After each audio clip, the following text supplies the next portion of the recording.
Media. Welcome back to Behind the Bastards, a podcast where I, the host, Robert Evans, am pretty hungover because last night I saw Twisters. Molly Conger, our guest for today. Have you seen Twisters or Twister? You know, the classic film that it's based on? I assume I've seen the original, in snippets on TNT as a child. You wouldn't forget it. One of the great Bill Paxton roles. So is Twisters 2 is like the son of the original, yeah. Twister. They just put an S on it, which is fun. It's a fine movie. There's not more tornadoes than there were in Twister, but Twister, there's about 4 minutes of Twister that isn't actively a tornado. Like, that movie really gives you a lot of Twisters, and so does Twisters. But it's the son of the original tornado trying to reckon with his father's legacy. Well, that's one of the through lines with both movies is that the main character in a Twister movie has always lost loved ones to a tornado and is trying to fight the tornado for revenge. And in this one, they develop a way to kill tornadoes. And so that's what they're trying to do is murder a tornado in vengeance because she lost all of her friends to a tornado. It was it's great. It was described to me by a friend who saw it as Glenn Powell in a very long Wrangler jeans ad. Oh, he is. So Molly, how like some of those Alex Jones freaks believe in like race specific bioweapons, like they made a disease that only targets white people or it can't hurt Jews or whatever, right? Twister, this time it's personal. The guy in Twister, his genes are like they were DNA coded for him. Like you couldn't get a fit of jeans that tight unless they were literally grown around your body.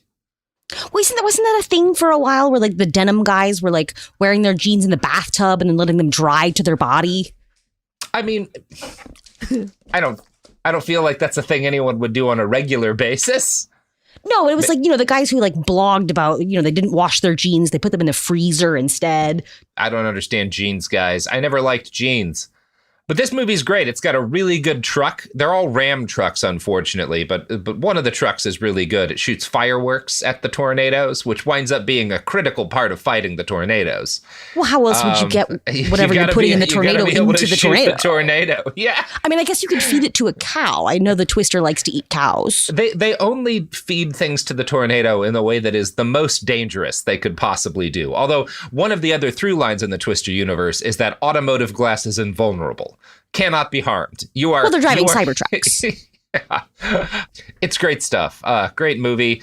What's different about them is the first movie is like Oklahoma porn in that you're watching Oklahoma be destroyed. And that's great because it's a terrible place. For people like you especially, yeah. Yeah. This one, it's like Oklahoma porn, but they love Oklahoma. Although they do have the tornado attack a rodeo, which is a great scene. I hope Party Bus, the rodeo bull, was safe. I think the bulls get sucked up. A lot of things get sucked into tornadoes in this movie. There's a high body count. It's great. Good movie. I enjoyed it. I got very drunk and now my head hurts. How are you, Molly? Oh, I'm doing great today. Robert, Good. Would you buy the Glenn Powell jeans?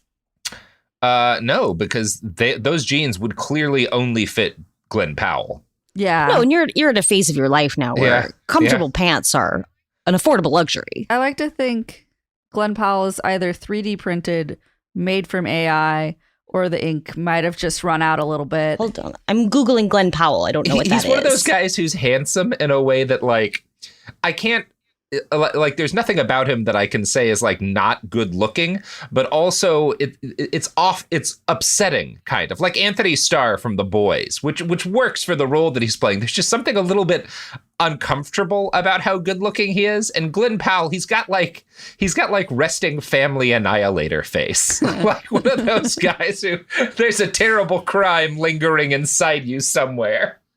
Yeah. Did this man exist before? He doesn't look familiar to me at all. I don't know if I'd seen him in anything before Twisters. He has Spy been Kids 3D. No, he's been everywhere for like the last year. It's been very big in my group chat. We've been talking about why this man is being forced upon all of us. And now he's reached you, Robert. He's getting to you. Me. I gotta say, honestly, downgrade from Bill Paxton. But what isn't a downgrade from Bill Paxton? That man had a great face. Oh, Bill. And now that is the cold open. Cold open is done. Is it done? Oh shit. Molly, today we're talking about apartheid. This is an iHeart podcast. Guaranteed human.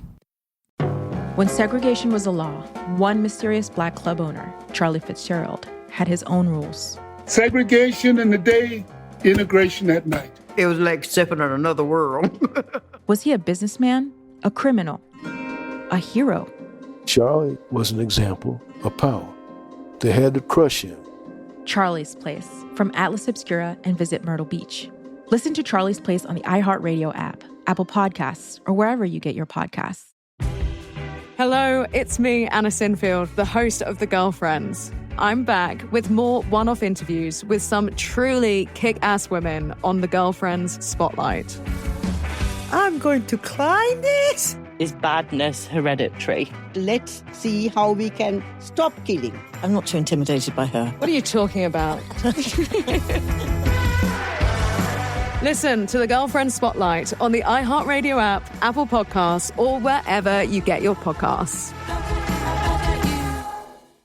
Hey everyone, it's Emily Simpson and Shane Simpson from the Legally Brunette podcast. Each week, we're bringing you true crime through a legal lens. Whether you want all the facts on the disappearance of Nancy Guthrie, or you still need to wrap your head around the Diddy verdict, we're breaking it all down step by step. And we're not just lawyers, we're also husband and wife. It makes for some pretty entertaining episodes. Listen to Legally Brunette on the iHeartRadio app, Apple Podcasts, or wherever you get your podcasts. Oh, and we're back. Apartheid, I hardly know.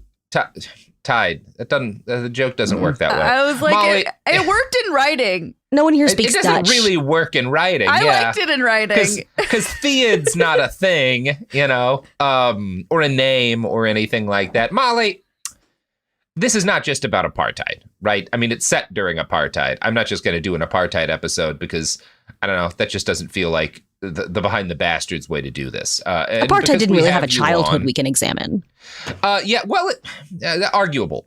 But, you have your new podcast, Weird Little Guys, coming out, where you talk about all of the weird little guys trying to ruin life for everybody else. These crazy little Nazis who become mass shooters and terrorists and commit all sorts of wacky crimes and also are like always into bizarre shit besides that kind of stuff. It turns out they're usually perverts. Yeah, they're usually usually sex crimes, usually some sort of pervert shit.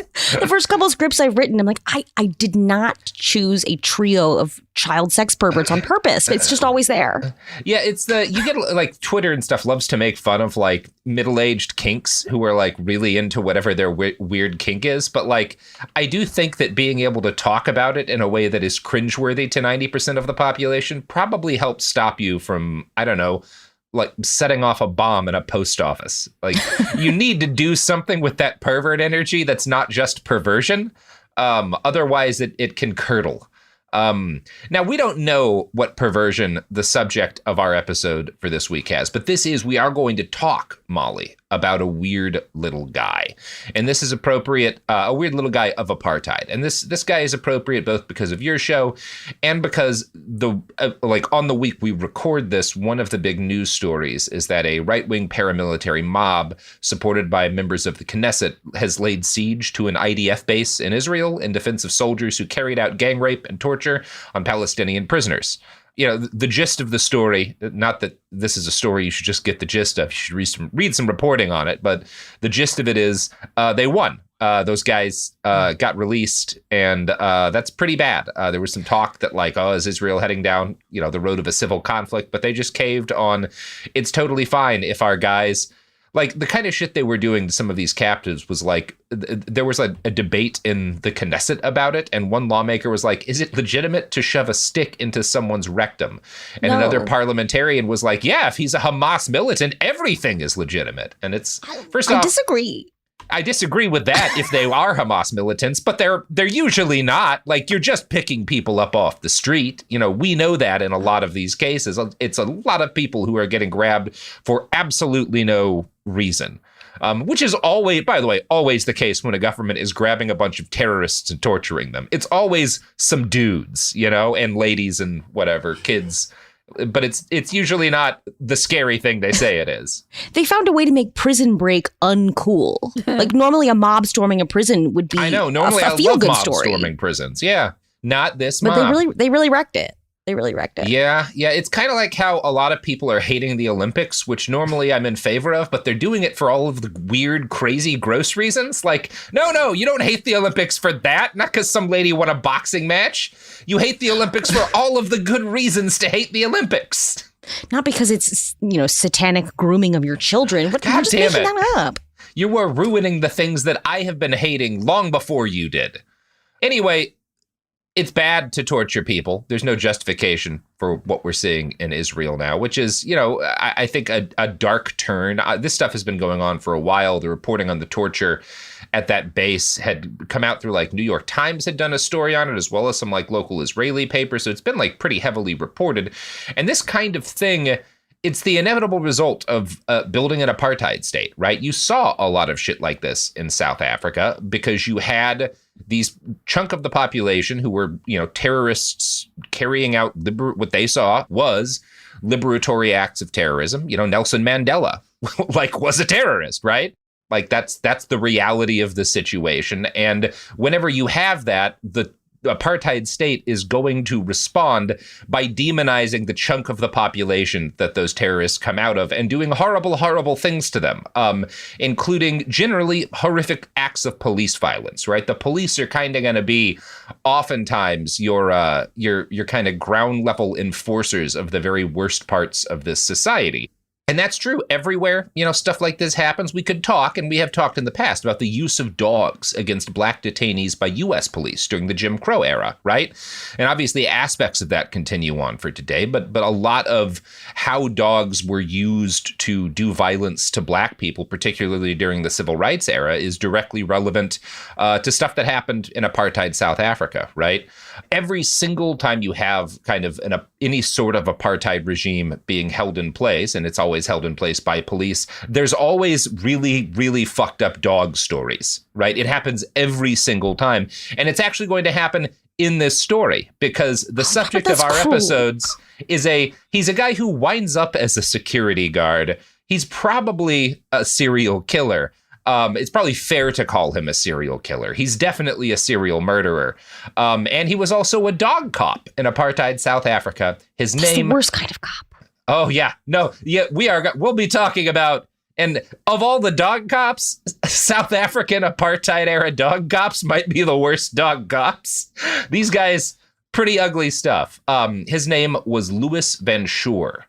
Now, because this is an apartheid episode, it is going to be bleak as all hell. And because this is an episode about South Africa, thankfully, it will also involve ridiculous names. So we do have that coming for us, right, Molly? I will promise you some very silly names. And we can pronounce the Dutch as badly as we want. We're not going to do well. We're not going to do well. Afrikaans, I guess. This first name, my God, our bad guy's full name was Sybrand Jacobus Lodwickus van Schoor. And we're not looking up how to actually pronounce that. Nope. No, we're not. He doesn't deserve it. Although I will tell you, Lodwickus is where we get the Lewis, which I guess makes sense. If I knew a Lodwickus, I would probably call him Lewis because that's quite a name to have to say. Although I do think I'm getting the Wickus part right, just because I watched the movie District 9 in preparation for this, which really, really reminded me how much CGI has aged in the last, what has it been, 20 years? Anyway, Sybrand Jacobus Lodwickus van Schoor was born at some point in 1951 in South Africa. This is one of those guys where we really don't know a whole lot about his childhood. Given where he lived much of his life, he may have been born in East London, which is a city, not a part of London, because South Africa, when British people had their time running South Africa, they just kind of named a bunch of shit after places they had left behind because it was too wet and dreary, which is what they did to a lot of the world. Just bringing a little bit of home. Yeah, bringing a little bit of home along with your terrible cuisine. Now, I hope most listeners are at least broadly familiar with the concept of apartheid in South Africa, which literally means separateness in Afrikaans, What became South Africa the country started as a colony of the Dutch East India Company in the 17th century. The mission initially was purely capitalist in the most mercenary sense imaginable.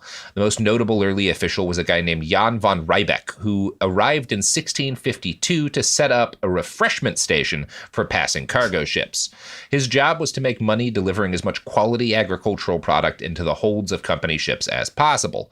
But greed led the company to take more and more good farmland, which pissed off the people who had been living there for, a long time and didn't care much for the fact that all these white people were now saying, you can't walk around here, you can't hunt here, you can't, we've got this now. We need it for our boats to take away. So they launch raids on company farms, and there's some small battles between guards and local warriors. Much of the violence is centered around or in response to cattle raids by the indigenous Khokoi people. Van Riebeeck felt like the problem could be solved by making it more of a pain in the ass for the Khokoi to access their ancestral lands. So in 1659, he had his forces start to build a giant fence. As is always the case, whenever you build a fence with guard towers, you're going to do some fucked up shit, right? Like, no story that started with let's build a giant fence ever ended very well. And this fence is no different from that. Since fences are hard to build, he enlisted the aid of Mother Nature and planted a huge hedge of wild almond trees and thorny scrubs across sections he didn't want to bother using work gangs on. What is he, Maleficent? Like building a big thorny hedge around Sleeping Beauty? It's a very Disney racism fence that Jan has created here. I mean, I guess that's eco-friendly, right? Was he using native species? You can't fault him for being green. I will say that. Like, he at least is an environmentally friendly architect of the earliest stages of the apartheid system. As an article on the hedge fence by Zubaydah Jaffer notes, quote, "For many, this hedge marks the first step on the road to apartheid and symbolizes how white South Africa cut itself off from the rest of Africa, dispossessed the indigenous people, and kept the best of the resources for itself." Now, Dutch colonial possessions didn't stay limited to the land they'd taken in Van Riebeeck's era, and over the next century and a half, white colonizers who came to call themselves Boers moved towards the interior.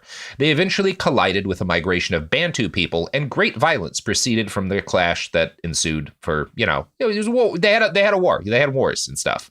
Alas for the Boers, and for everyone else, really, the British were also really interested in having some of this land, and willing to deploy better, more competent violence to do it. They took the Cape Colony in 1795, abolished Dutch as the language of administration, because fuck you guys, that's why. And by the end of the 1800s, things are sailing along well. The British Empire's giant. They got a whole bunch of South Africa. Everybody's happy, except for nobody is actually very happy. Now, I should note that while the British, there's some things you can say that they improve race-wise during the time they're in charge of South Africa. For instance, they end slavery, right? Like within the British Empire, which includes this, slavery becomes legal in the mid-1800s.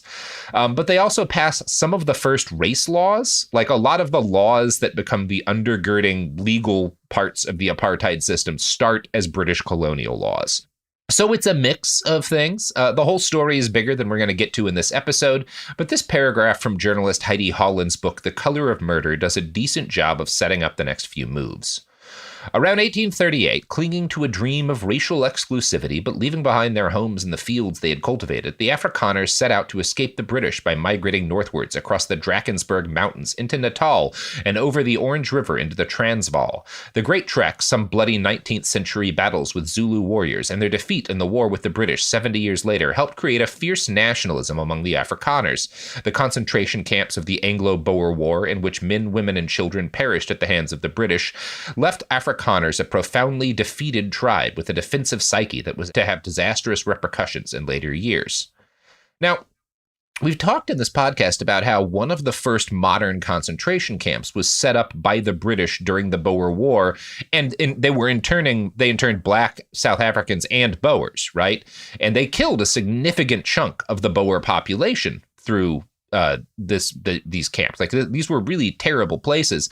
I hadn't thought until I read Heidi's book about how that chapter played into the apartheid government, right?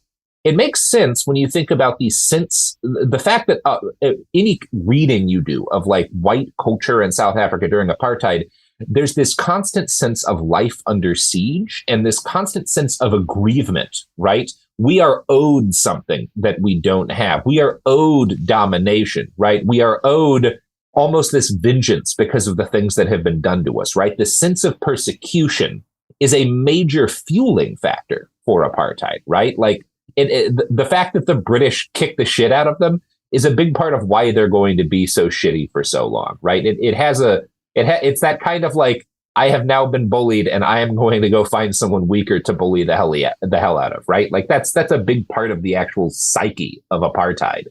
It just seems like they should have taken that beef with the British back home. Like, go do that in the English Channel or something. Yeah, go fuck up the British. Like, come on, guys. You know, I'm just gonna throw it out here. Take Manchester. You can probably take Manchester. They don't have that many guns anymore. I bet you guys have more guns. Go take Manchester. You know, nobody's gonna complain. If somebody's like, hey, you want to come to a free Manchester from the Boers rally? I'm gonna say no. Let them have it. I'm fine with that. That just doesn't sound like my business. Yeah, it's not my business if something happens to Manchester. What are they called? Mancunians? They're going to be really mad, Robert. Oh, yeah. No, there's going to be a lot of Mancunian terrorism in Johannesburg, but that's not my problem either. Now, British victory in the Boer War came not long before the outbreak of World War I. And if you know your colonial history, you know that the British Empire didn't have a long, healthy life after that point, right? South Africa becomes independent pretty early. It's like the same status Canada has. Obviously, as Americans, it's Molly and I's divine right to not know how the Canadian government actually works. So I don't actually know if the British have any power in Canada anymore. I don't think so. I'm pretty sure you guys have your training wheels off, but I'm not going to check that out. Do the swans in Canada belong to the king too? I feel like what is all the swan swans situation? belong to one of the kings. But yeah, I don't understand it at all. I also feel like, you know, well, actually, the Canadians beat us in the one war we had with them, but whatever. I don't think they could do it again. Yeah, I don't think they'd win this time, right? I don't know. Maybe if it was like, no, I think the Great Lakes. I think actually, if I'm remembering the documentary Operation Canadian Bacon well enough, or was that the name of that John Goodman movie? I got to look this up now, Molly. Have you seen this movie? I think you're making it up. No. It's a John Goodman movie where a bunch of yokels from the Great Lakes region invade Canada. It's a classic. I need to watch it with Garrison. Oh, the film is just Canadian Bacon. Okay. So that seems kind of a mouthful for a title. Yeah, well, Canadian Bacon's a fine title. It's a good movie. Anyway, so yeah, South Africa, it gets its independence pretty early in the 19th century. More or less, but domestic peace is elusive. There are tensions not only between black and white, but between English-speaking whites and Boers. Eventually, the Afrikaners won in 1948, and the National Party came to power, pushing a program of enforced racial separatism backed by state violence. And this is kind of when apartheid officially slides into being, right? You had aspects of that enforced by racial laws that had pre-existed back to the colonial era. But it's the National Party that comes to power with the promise that basically we are going to make, separate white and black people, right? Like that's our program. One of the first architects of the system is a guy named Hendrik Verwoerd, who became leader of the country. He started out as he was the education minister initially. I think he used to be a teacher. And he's a very racist guy. Described in a speech his belief that black citizens could never be more than hewers of wood and drawers of water. So that's a good basis for a stable society. Race becomes a strictly managed legal category, marked on ID cards, something that delineated when and where people could travel and exist legally. Now, this is not a natural state of affairs.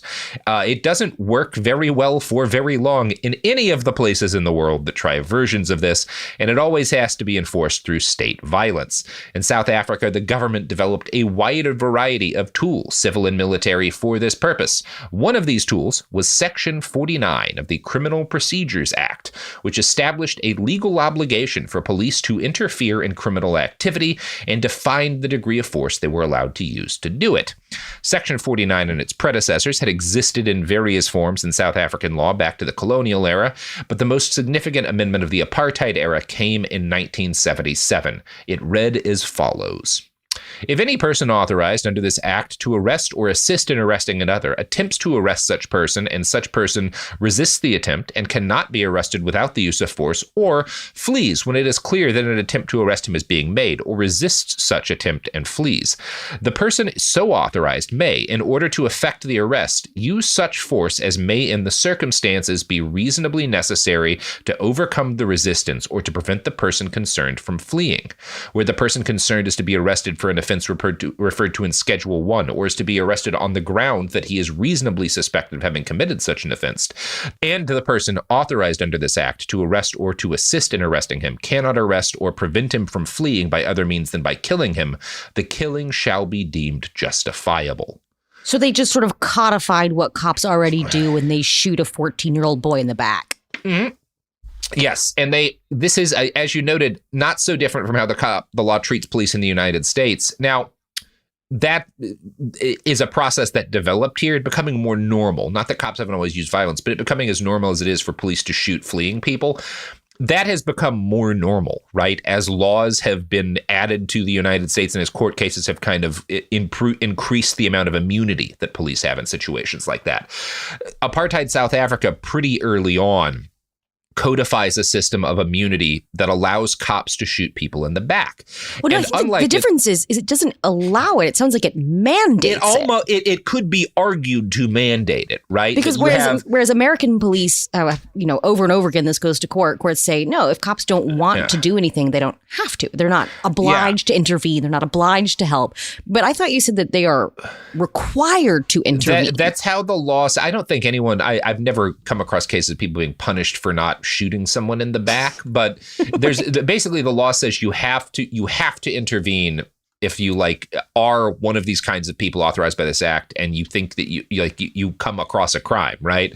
And you are allowed, if you choose to use lethal force if someone tries to run away from you, right? So not just self-defense, but if someone is fleeing arrest.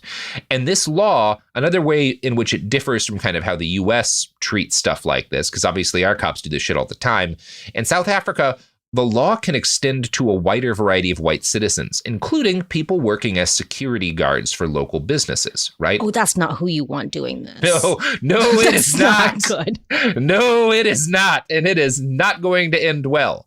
One South African legal expert analyzing this law before it was amended in 1998 noted, as described in a study by Carthagese Sami Kisnan of the University van Pretoria, in response to the conferment of such open-ended powers on the arrestor to shoot and kill, for instance, a young child who had stolen or was reasonably suspected of having stolen an item of such relatively trivial value as an apple and who had fled an arrest could be shot. Oh, no. So at this point, we're talking like CVS door security guard rent-a-cops just shooting children. Yeah, you jack an apple and the rent-a-cop can empty a 9mm into your back. Perfectly legal. I feel like that's going to escalate really fast. It's going to happen a lot. Now, this brings us back to our weird little guy for this episode, Louis van Schoor. Now, I found very little that's verifiable about his childhood and early life. His father was a cruel authoritarian who bullied him.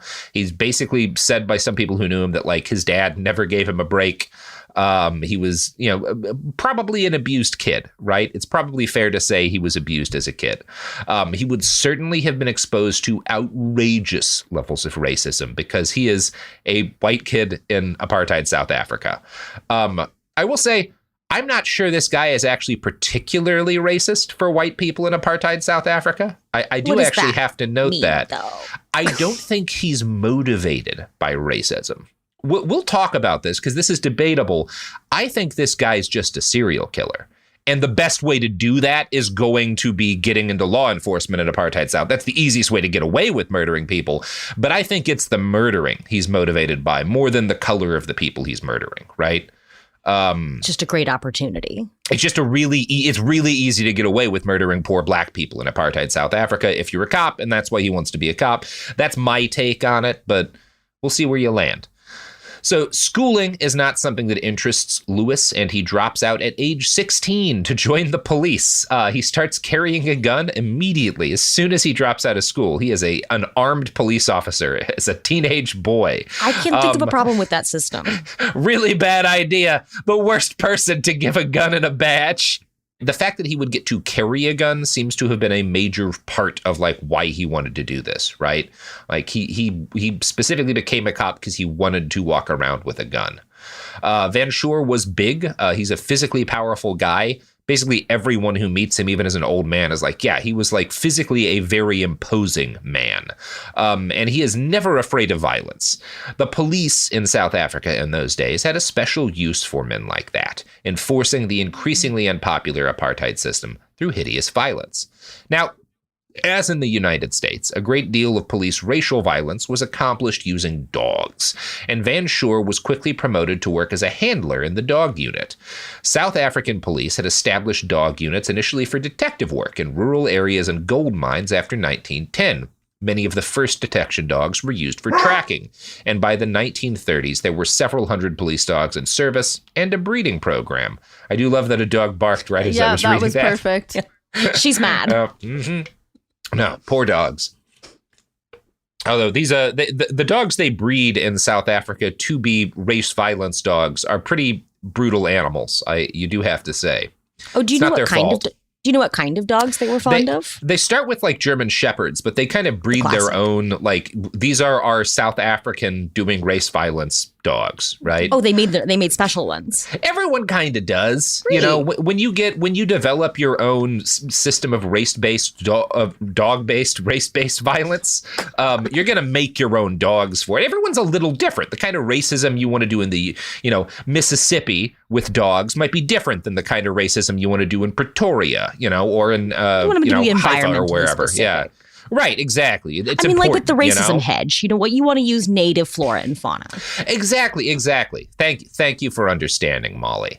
I'm trying to see a picture of these dogs. I'm just trying to delay talking about dogs use. Yeah, so police dogs. There's initially like if the police the dogs are just for tracking, right? And if they're used to harm suspects, there's like penalties and stuff that have to be paid. But Molly, speaking of using dogs to brutalize captive populations, our audience is kind of a captive population. And here's these ads.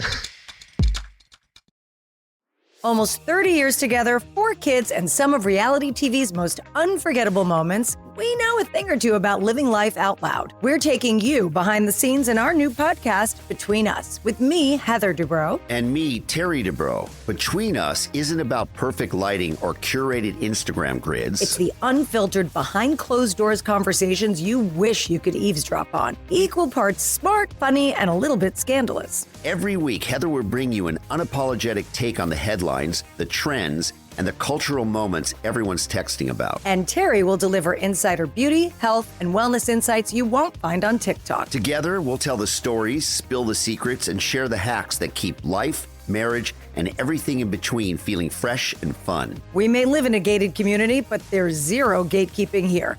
And plenty of did they just say that moments? Listen to Between Us on the iHeartRadio app, Apple Podcasts, or wherever you get your podcasts. Ever feel like you're being chased by the marriage police? Welcome to Boys and Girls, the podcast where dating isn't dating.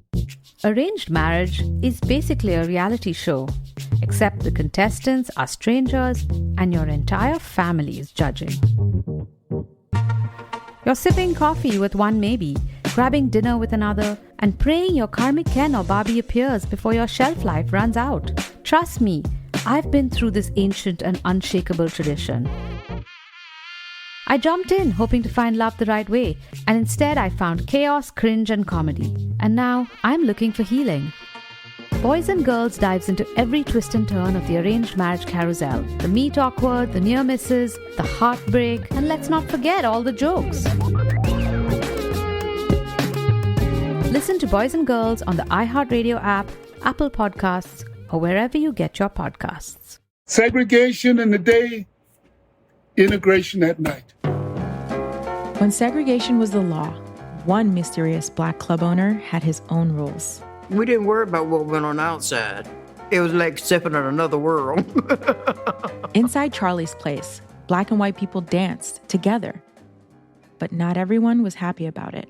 You saw the KKK? Yeah, they was dressed up in their uniform. the KKK set out to raid Charlie, take him away from here. Charlie was an example of power. They had to crush him. From Atlas Obscura, Rococo Punch, and Visit Myrtle Beach comes Charlie's Place, a story that was nearly lost to time. Until now. Listen to Charlie's Place on the iHeartRadio app, Apple Podcasts, or wherever you get your podcasts.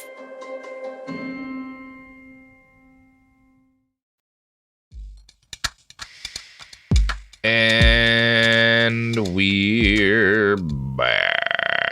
What was happening there? What are you doing? Did you forget what you were doing? What happened? Nothing. We're back. We're back. We're here. Why not? So there were initially penalties when police dogs were used to harm suspects, but as dogs who would, were like, they started using dogs more and more, less for like crimes out in the bush and more for like gang crime, and then for crowd control, for breaking up particularly strikes and riots. And once that happens, the kind of the prescription against using dogs to hurt people goes away very quickly, right? Professor Sandra Swart studies the use of dogs in apartheid policing, and she claims, quote, "Things changed fast with the increasingly heavy hand of the apartheid state. In 1961, an SAPS study tour to Europe shifted the focus of canine policing.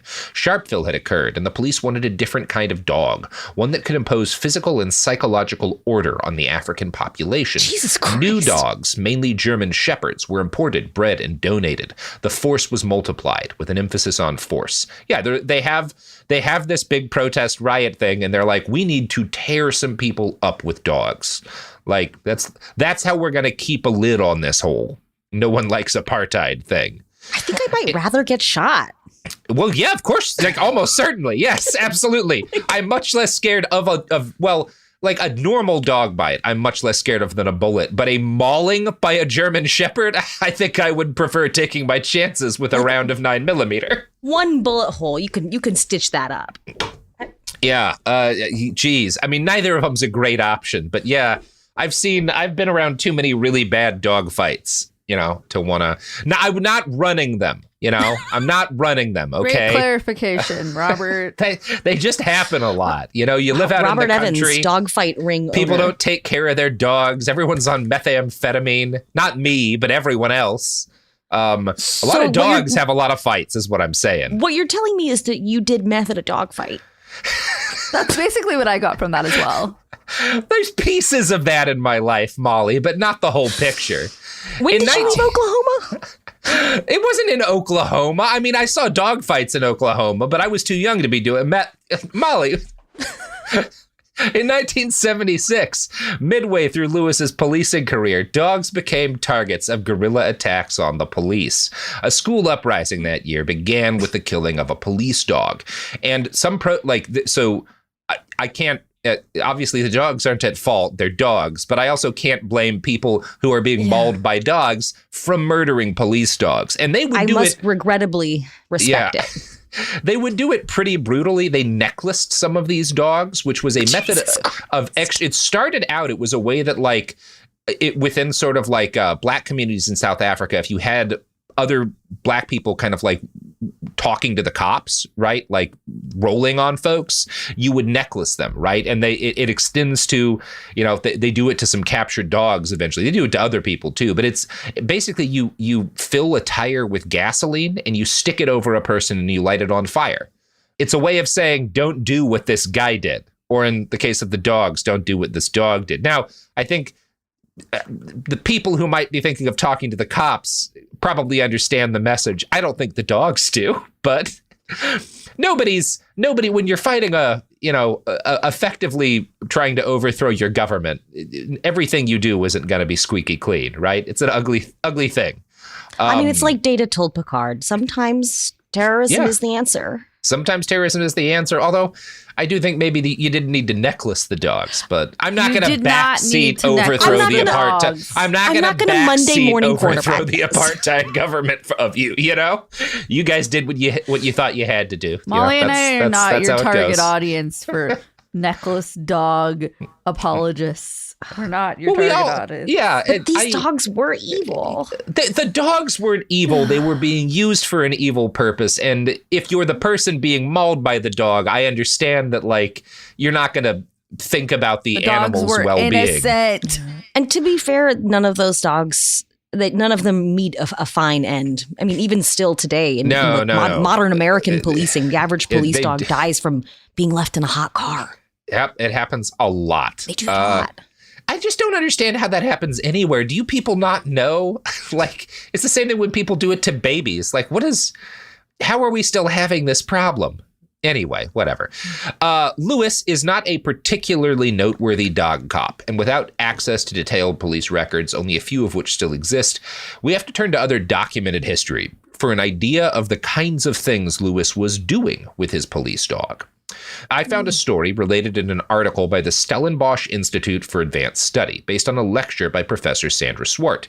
This story is from 1998, so 4 years after the official end of apartheid, but a lot of, like, the different things that were put in place for apartheid legally are still in place, and we can assume this represents maybe a less extreme example of the kind of violence Louis would have been involved in.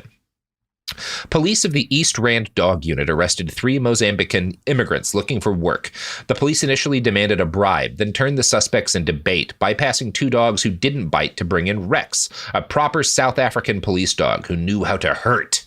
The resulting video showed the tasting blood method, a shocking video of snarling savagery and a terrible failure for the immediate post-apartheid state. The video, complete with laughter, was regularly shown at police braais until it was leaked to the media and policemen were arrested and imprisoned.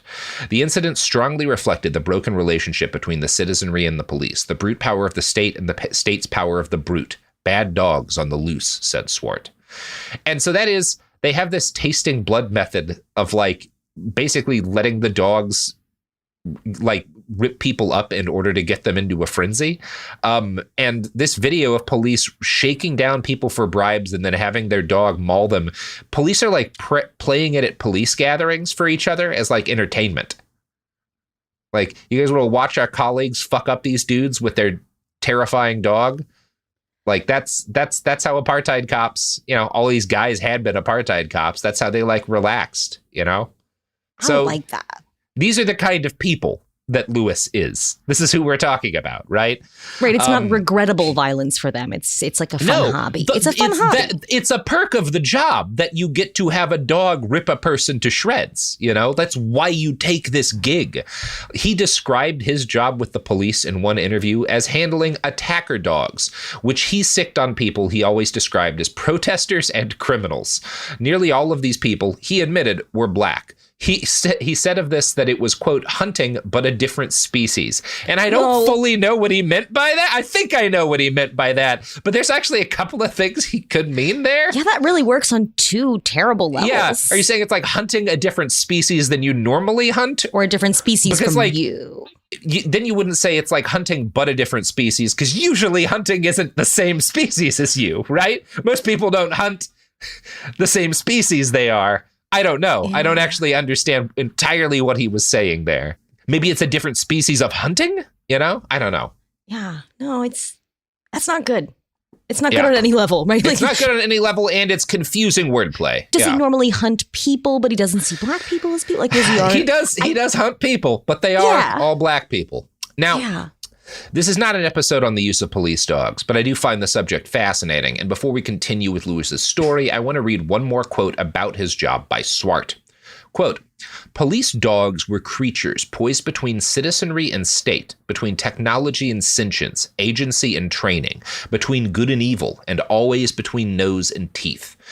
And I think that's a great quote about police dogs, but I also think it describes Louis pretty well, right? Right. He is this creature positioned between the citizenry and the state, and kind of reduced to animal violence in order to serve a role protecting the state from its citizenry, you know? And this sort of like barely contained, like snapping its jaws at the end of the leash. Barely sentient. barely capable of thought, right? Like that's Louis, and that's these dogs that are bred just to maim people.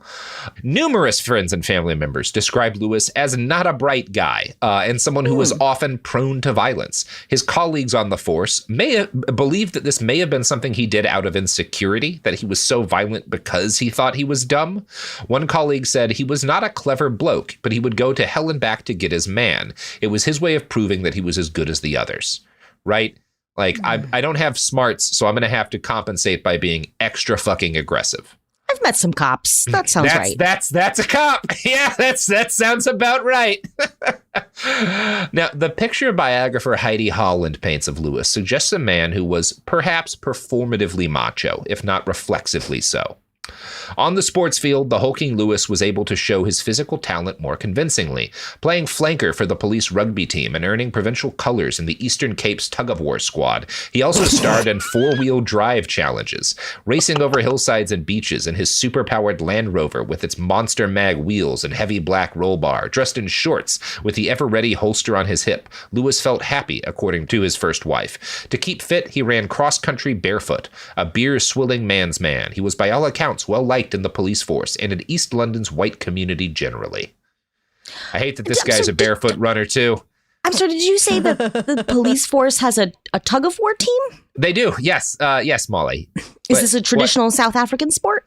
Yes, it's the only sport that South Africans love. That's probably not true, but I'm not feeling very charitable towards South Africa today. Nor should you on any day. Yeah, I think it's the Eastern Cape's tug-of-war squad. So that might be just a tug-of-war squad that he was also in. And he's on the police rugby team, okay, too. So he's just playing like intramural It may have just sports. been like a local, kind of sporting league thing. Yeah, it's good for men to have hobbies. It's good for men to have hobbies. Considering what this guy does for a job, yeah, you really want him on his hobbies as much as possible. Just get out there and tug. It's good for men to have some hobbies. Asterisk. Yeah, always a good idea. Louis is well liked because the white residents of East London understood that their prosperity and comfort was undergirded by violence done by men like him. So what if he was stupid and boorish? Which he was. Louis was you could call him a serial monogamist. He's married 4 times before age 40. So he's not great at being married. He meets. Do these all end in divorce? Oh yeah, yes. Okay, yes, they're indeed. alive though. Yes, they are alive. They are alive. Okay. You're not going to be surprised to hear that there's some spousal abuse in this story, but he wasn't a kind husband? I feel like I barely even need to say that. Obviously, I'm going to. He meets his second wife, Beverly, while she's married to someone else. One member of their church later told that journalist Heidi he would go on fishing trips with Bev's husband and then sneak away to be with her. So he's like driving this guy out to the woods to go fish and then just runs back home to fuck his wife. That seems like the least efficient way to do that because he's not a smart man. You have not like normally a fishing trip is a good alibi, but not when you're leaves. with him. Somehow the tactic worked, so maybe Bev just didn't like smart men. She's just like big bruised idiots, I guess. Yeah, she leaves her husband for Louis, and the couple gets married in 1978. They set up a home with Beverly's 3 young sons on a small farm. He seems like the kind of guy who would be totally chill raising another man's sons. I bet that's not an issue for him. He's actually fine with this. Like all of the kids say, he never hurt us. So he's a wife-beating serial killer apartheid enforcer, but he's a good stepdad. I don't think good, but like not bad in any particular way. Well, it's good. I can still be surprised. Yeah. I kind of was like, oh boy, I bet this guy's doing some fucked up shit too. And like, no, his kids seemed to feel pretty positively towards him. So I don't know. Okay. I judged unfairly. Yeah. So he basically has a homestead, right? He and Bev are homesteading, right? And this is obviously something people in the U.S. do. I do it, but it's part of the white South African dream. It is a Boer tradition, right? I was going to say, whose land was that before? Right. And this, that's a big part of it's a big part of the American tradition too, right? Like we're going to go out onto some land that used to be someone else's and build a homestead, you know? In 1979, Louis and Bev had their first child, Sabrina. And Sabrina is going to be a very important part of this story for reasons that are quite surprising, but we'll get to that. Now, her sons, Beverly's sons, have testified that Louis beat their mother, right? Although they insist, again, he was never violent towards them. His kids are really the only people that he's peaceful and kind of supportive to. Violence is never far from his behavior at the best of times, though. One way Van Schoor made a place for himself in the local community was by using his police skills to train dogs for other small farmers. One of the small farmers that he helped was a guy named Basil Neiman, who was later charged in court for sicking his German shepherds on an elderly black farm worker. Neiman later ran for parliament. Like, this story of him going to court for mauling a man with dogs gets kind of famous. So he does sort of the right-wing pivot from getting famous for being shitty, and he runs for parliament. Louis campaigns for him, like handing out posters that show a growling German shepherd and the slogan, "I'll be your watchdog." No. Yeah, the meaning of those signs was not missed by anybody, right? Like, yeah. That's like Ted Kennedy running with flyers and say, like, I'll drive you, girl. I'll drive the legislative vehicle. Like, yeah. Now, for most of Louis's life, South Africa had been embroiled in the Namibian War of Independence, which his people generally called the Angolan Bush War. This was a hideous little conflict that ranged from the late 60s to 1990, and during parts of it, South African police were sent to the border and participated in aspects of the fighting, right? These are police being used to secure the border, but the nature of the conflict means that they are engaged in combat, right? At least that happens sometimes. Now, Louis would later claim that he hated these duties, which were dangerous and terrifying. His wife, Beverly, says that was nonsense and that he had actually volunteered to fight at the border because he really likes fighting. Given what we can verify about Louis and what comes next, I'm pretty sure Bev is the one telling the truth here. Wanting to fight in the Angolan Bush War is a very Louis thing. So I'm going to guess she's probably given us the truth, more or less.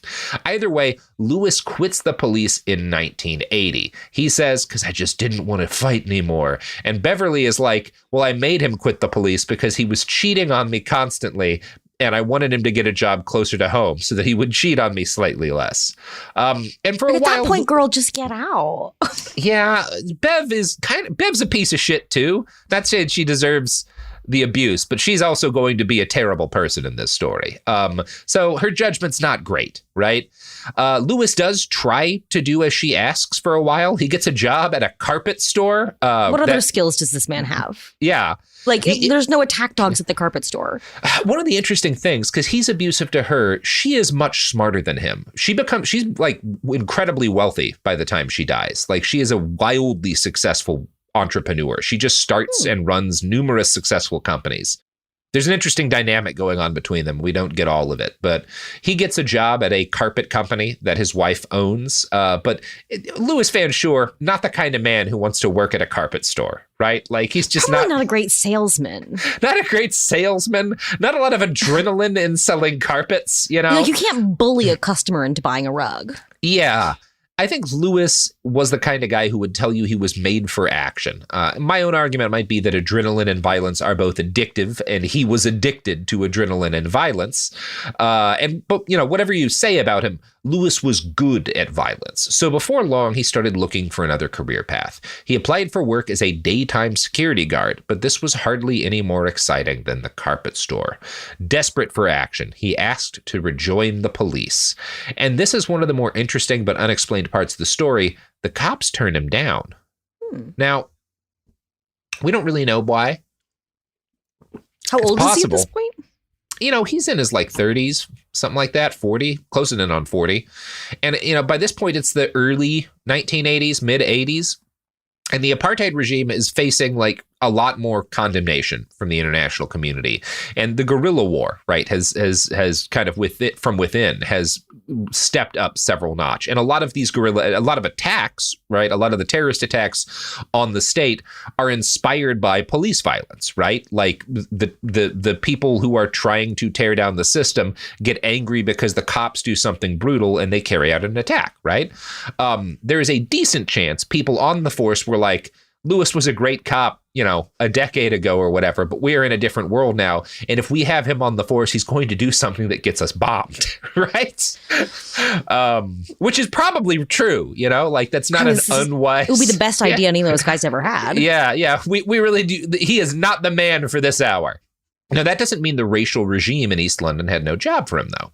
Eventually, he was advised to seek work at a company owned by a former police major, Falcon Security. Now, this is not a mall cop outfit. Its purview proceeded directly from a number of the social changes that had swept South Africa in the last few years. As I said, in 1977, the criminal code is amended to basically allow security guards to murder people for running away. Up to the end of the 70s, most security firms had just provided silent alarms, and then police would come in to actually investigate and maybe arrest people.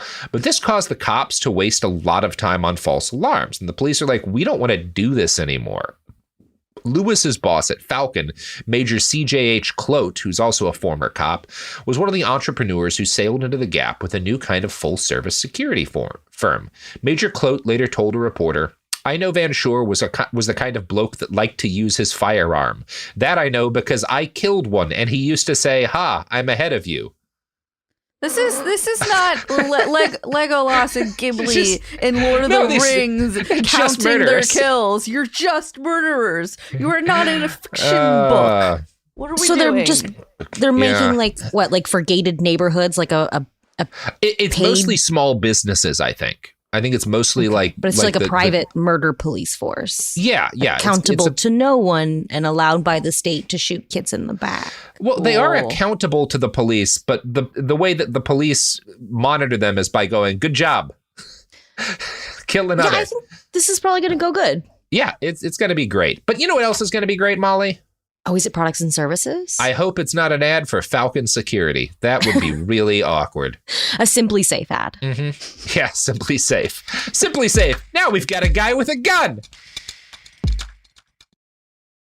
Almost 30 years together, 4 kids, and some of reality TV's most unforgettable moments. We know a thing or two about living life out loud. We're taking you behind the scenes in our new podcast, Between Us, with me, Heather Dubrow. And me, Terry Dubrow. Between Us isn't about perfect lighting or curated Instagram grids. It's the unfiltered, behind-closed-doors conversations you wish you could eavesdrop on. Equal parts smart, funny, and a little bit scandalous. Every week, Heather will bring you an unapologetic take on the headlines, the trends, and the cultural moments everyone's texting about. And Terry will deliver insider beauty, health, and wellness insights you won't find on TikTok. Together, we'll tell the stories, spill the secrets, and share the hacks that keep life, marriage, and everything in between feeling fresh and fun. We may live in a gated community, but there's zero gatekeeping here.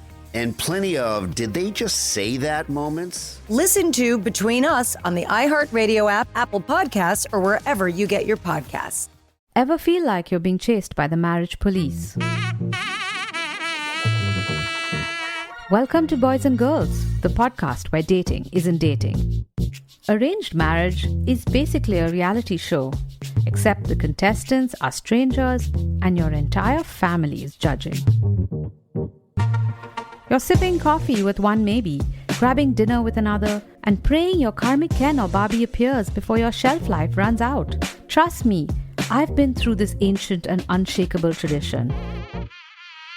I jumped in hoping to find love the right way, and instead I found chaos, cringe, and comedy. And now I'm looking for healing. Boys and Girls dives into every twist and turn of the arranged marriage carousel. The meet awkward, the near misses, the heartbreak, and let's not forget all the jokes. Listen to Boys and Girls on the iHeartRadio app, Apple Podcasts, or wherever you get your podcasts. Segregation in the day, integration at night. When segregation was the law, one mysterious black club owner had his own rules. We didn't worry about what went on outside. It was like stepping in another world. Inside Charlie's place, black and white people danced together. But not everyone was happy about it. You saw the KKK? Yeah, they was dressed up in their uniform. The KKK set out to raid Charlie, take him away from here. Charlie was an example of power. They had to crush him. From Atlas Obscura, Rococo Punch, and Visit Myrtle Beach comes Charlie's Place, a story that was nearly lost to time. Until now. Listen to Charlie's Place on the iHeartRadio app, Apple Podcasts, or wherever you get your podcasts.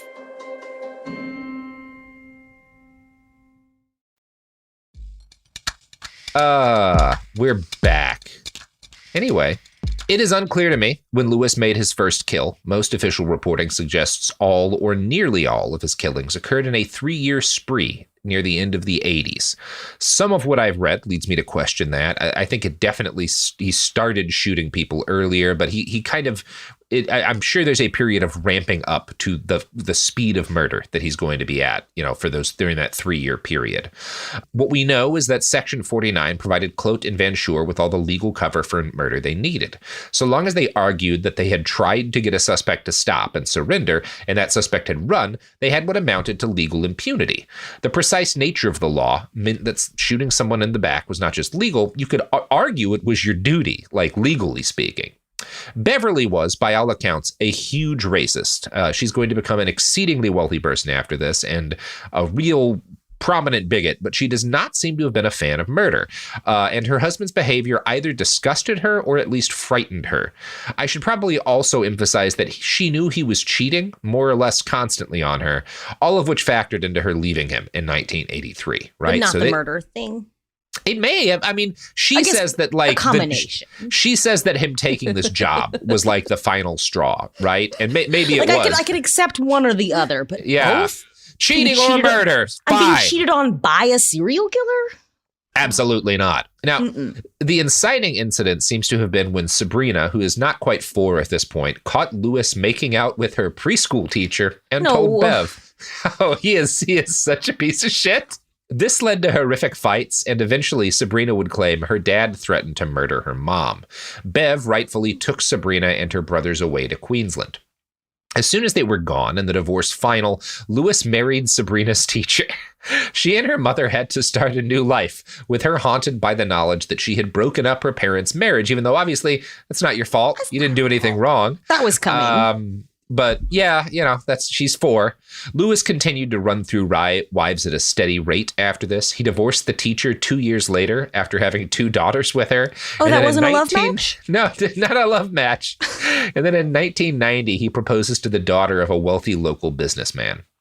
This may have been an attempt by Louis, who's still working as a security guard at that point and regularly shooting suspects, to gain a more reputable place for himself in society as he aged. If so, it didn't work out, largely because he seems to have been a bad husband. One local reporter described his 4 wives as either vulnerable, overweight, or meek. Okay, a little rude. The papers at the time always like to tell you when his wives are fat, which I think is gross.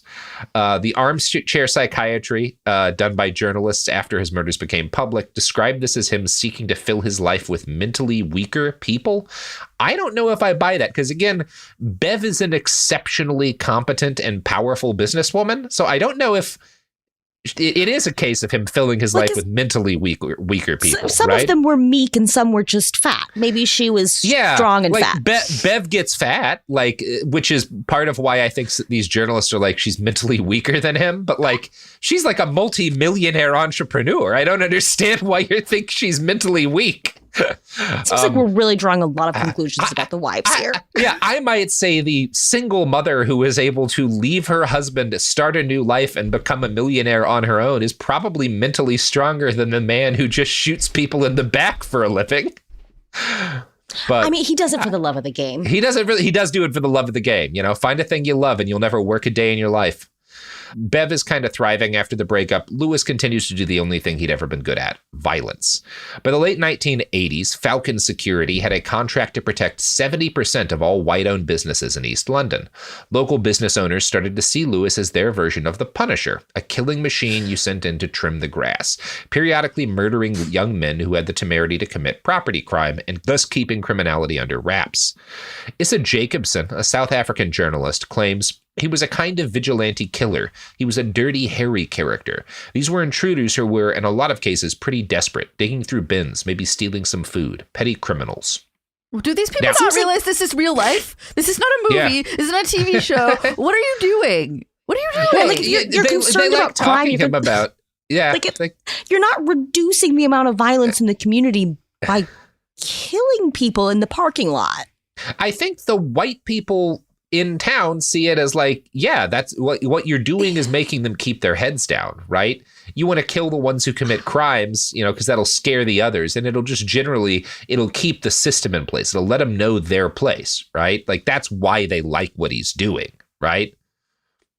I guess it's just, I don't know. I mean, it's like what we're seeing right now with Israel, right? It's like the people who mature psychologically in this kind of environment just have a different understanding of violence than we do, I guess. Yeah, they see him as part of the wall. Because there's like a dead guy in the parking lot. Yeah. Like you're seeing this. Yeah. He is part of the wall that they see their life as depending on. Now, it's an unfortunate reality with cases like this that some chunk of the populace will always say, well, you just can't let people steal. And so this is where I provide you with more detail on the kind of murders that Louis committed, sometimes more than one a week. Here's an excerpt from a he shoots people. What? He shoots people so many times. So is there a separate thriving industry of like whoever comes and picks up the bodies? I mean, there's a lot of work for the hospitals. There's a lot of work for the morgues. There's a lot of these guys go into unmarked graves. Yeah, he just thinks he's like the season 1 and 2, the Arrow on CW. What is happening here? I can't comment on that. Is he an amazing shot and like everyone he shoots dies, or is he shooting 10 guys a week? He's shooting like 10 guys a week. He's shooting at the height of his shooting people. He's shooting about one person a week, and he's killing about one person a month. Bruh, stop. That's weird. I mean, that's just being a murderer. I don't think it's weird. That's just being a murderer. You're just being a murderer. Yeah. I'm going to read you for an example of how the kind of murders he's committing. Here's an excerpt from a BBC report. In a particularly brutal case on 11th July 1988, Van Schoor shot a 14-year-old boy who had broken into a restaurant searching for petty change. The boy, who we have not named to protect his privacy, told the police he hid in the toilet when he saw Van Schoor with his gun. He said the security guard called him out, told him to stand next to the wall, and then shot him repeatedly. He told me to stand up, but I couldn't, said the boy. While I was lying there, he kicked me in the mouth. He picked me up and propped me up against a table, and then he shot me again. So this is not security guard comes across. It's not supposed to be, right? Right. So even under this like bizarre framework where it's cool to shoot this kid in the back while he runs away, like you can't do this. No, because he's not running away. Like this is supposed to be illegal. But here's the thing. Louis says he ran away. The black boy he shot says he did all this horrible shit to me. Guess who the cops believe? Yeah. Oh, they don't have like ballistics or anything. They're not doing any They're not of doing that. science. Yeah, they're not doing that on these cases. Like if South the bullet African apartheid the bullet cops? hole is in the floor. Yeah, though. they don't How got did the Dexter walking around in there doing How did blood the hole spatter get analysis. in the floor? You don't give a shit.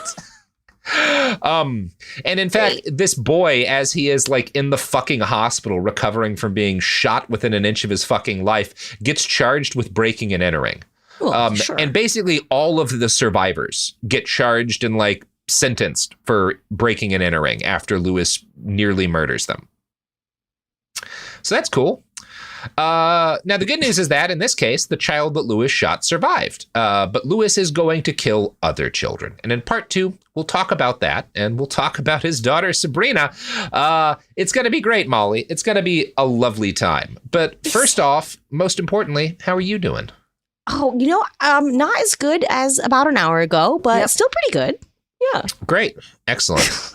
Well, Molly, do you have anything you want to plug before we wrap here? Plug the idea of not using dogs as weapons. Yeah. No, but I also have a new podcast. Yeah. Ooh, it feels so gross to say. Yeah. Well, welcome to the club. Well, yeah. I think you should not use dogs as weapons, but you might use a weapon as a dog, try that out, pick up or instead of any of that, you should open your podcast app of choice and subscribe to Weird Little Guys, my new weekly show. Yeah. Subscribe to Weird Little Guys, then put a dog leash around a Thompson submachine gun and just drag it into the park, and give everyone a good time. And because people have been asking, the Apple ad-free version of our network, Cooler Zone Media, is available now, and the Android version is getting so unbelievably close. So close. So close, friends. So close. Woo woo. Yep. Well, everyone, this has been Behind the Bastards, a podcast about a piece of shit. And this week we got a real piece of shit for you. So we'll be back. Enjoy Thursday. the shit. Suck up this shit. Slurp up this shit. Everyone, there will be more on Thursday. Bye. Bye. Behind the Bastards is a production of Cool Zone Media. For more from Cool Zone Media, visit our website, coolzonemedia.com, or check us out on the iHeartRadio app, Apple Podcasts, or wherever you get your podcasts. When segregation was a law, one mysterious black club owner, Charlie Fitzgerald, had his own rules. Segregation in the day, integration at night. It was like stepping in another world. Was he a businessman, a criminal, a hero? Charlie was an example of power. They had to crush him. Charlie's Place, from Atlas Obscura and Visit Myrtle Beach. Listen to Charlie's Place on the iHeartRadio app, Apple Podcasts, or wherever you get your podcasts. Hello, it's me, Anna Sinfield, the host of The Girlfriends. I'm back with more one-off interviews with some truly kick-ass women on The Girlfriends Spotlight. I'm going to climb this. Is badness hereditary? Let's see how we can stop killing. I'm not too intimidated by her. What are you talking about? Listen to The Girlfriend Spotlight on the iHeartRadio app, Apple Podcasts, or wherever you get your podcasts. Hey everyone, it's Emily Simpson and Shane Simpson from the Legally Brunette podcast. Each week, we're bringing you true crime through a legal lens. Whether you want all the facts on the disappearance of Nancy Guthrie, or you still need to wrap your head around the Diddy verdict, we're breaking it all down step by step. And we're not just lawyers, we're also husband and wife. It makes for some pretty entertaining episodes. Listen to Legally Brunette on the iHeartRadio app, Apple Podcasts, or wherever you get your podcasts. This is an iHeart podcast. Guaranteed human.